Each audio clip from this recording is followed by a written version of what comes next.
Evidence of a covert tunnel is found by Gary. Could the numerous unresolved questions be resolved by this hidden tunnel? To learn more, keep watching. In a current episode of The Curse of Oak Island, the team, which also consists of archaeologists Dr. Aaron Taylor and Miriam Amaral, geoscientist Dr. Ian Spooner, and metal detector expert Gary Drayton, examines stone walkways and a potential cellar feature close to the swamp's eastern border. During their investigation, Gary and David uncover a signal embedded in a wall, which eventually results in the finding of a huge caster wheel hidden beneath. Gary speculates that this wheel would have been used on Oak Island during a tunneling project, adding to the other finds of tunneling equipment on the island. Gary finds evidence of a hidden tunnel, which raises the question of whose responsibility it was to place the item there in the first place and who was meant to find it afterward, the original depositors or the later searchers. The team plans to carry out more investigation into the caster wheel in light of this discovery. In the vicinity of the marsh's eastern edge, metal detectorist Gary Drayton and the rest of the team are searching for stone pathways and a possible underground structure. Along with Dr. Aaron Taylor and Miriam Amaral, the team also includes Dr. Ian Spooner, a geoscientist, and other archaeologists. In the midst of their excavation, Gary and David find a signal in a wall, so they ask Aaron to assist them by taking it out. On Oak Island, Gary thinks there may have been a tunneling operation, and they discover a big caster wheel that may have been used in that. It is unclear whether or not this find was left by depositors or searchers, because it adds to the body of evidence of earlier tunneling tools discovered on the island. The group wants to store this discovery away for later investigation because it has caught their attention. Treasure hunter Gary Drayton used a metal detector and discovered not one but two distinct treasures in the general area of Oak Island's shoreline. He made his first discovery when he and his team found a button from an officer's uniform from the 17th century. Although it is unknown to what branch of the armed forces it may have belonged, the military, on the other hand, might have buried some of the island's secrets according to some evidence. Drayton and his colleagues made the second discovery that day not too far away in a woodland.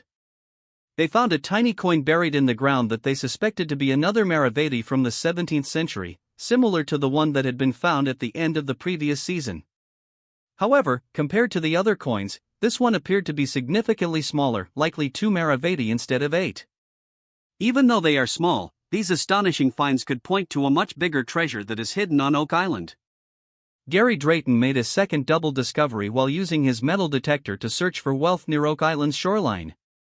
This time, Drayton and his team, along with Rick Lagina, the team leader from Oak Island, unearthed 2 King Charles II Britannia coins from the 17th century buried beneath the rocks and pyrite scattered along the shore. One of the coins that was found has the year 1771 clearly printed on its surface, supporting the idea that the money is older than a few hundred years. These coins from the 17th century beg the question, where did they originate? Could they have been dropped accidentally by someone searching for buried treasure in a hurry? Or else, and this is where there is reason for optimism, could they have been left there by a wealthy group that was on Oak Island looking to conceal its own loot? The Oak Island crew would, without a doubt, have to do more investigation. Generally speaking, the history of treasure hunting on Oak Island can be traced back to the time the money pit was dug there. The pit, commonly known as the money pit, is supposed to contain hidden wealth. An artificially made hole, the pit was discovered in 1795 when some young people believed to be 13 or 14 years old discovered a depression in the ground. They dug because they believed it to be a man-made pit, and as they dug, they discovered layers of wood and other objects. They tried to continue their exploration but were thwarted by a deluge of unknown origin that flooded the pit. Following the rapid dissemination of the news of the discoveries, a flurry of international treasure hunters descended upon Oak Island in search of the hidden wealth. The first planned excavation of the money pit took place in 1803 under the leadership of a group of investors known as the Onslow Company. They were given their own money pit, but the excavations had to be terminated because their attempts to descend to the pit's floor were unsuccessful. The following century saw a variety of groups try to solve the island's riddles, but due to the enormous difficulties they encountered, none of them were successful. The hole was flooded, which was the most significant of these issues, and it made additional excavation unsafe and difficult. The importance of this aspect was the greatest of all. Additionally, the pit was wired with a number of devices that, when activated, would cause the pit to fill with water and keep anybody from discovering the treasure. Despite these barriers, the excavations persisted, and the Oak Island Treasure Company was founded in 1861. The flooding that was taking place in the pit prevented this specific squad's attempts from progressing past a depth of 90 feet.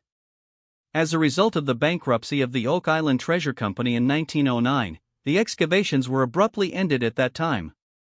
Since then, a number of additional teams have tried to locate the riches hidden on Oak Island, but the enigma of the money pit has remained a secret. The discovery of the money pit and the initial excavations on the island both had a significant impact on the evolution of the island's history as well as the ongoing search for treasure there. Even with the challenges and roadblocks that were encountered, this is true.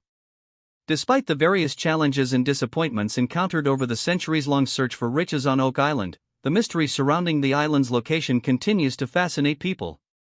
The quest to unravel the mystery surrounding the island has recently been taken on by a number of new entities. In 2010, the Oak Island Tourism Society was founded as a group dedicated to preserving the island's history and encouraging tourism. The most notable change to have taken place in recent years is this one. The Oak Island Archaeological Society has played an important role in raising public knowledge of Oak Island and the treasure hunt, in addition to participating actively in several archaeological digs on the island.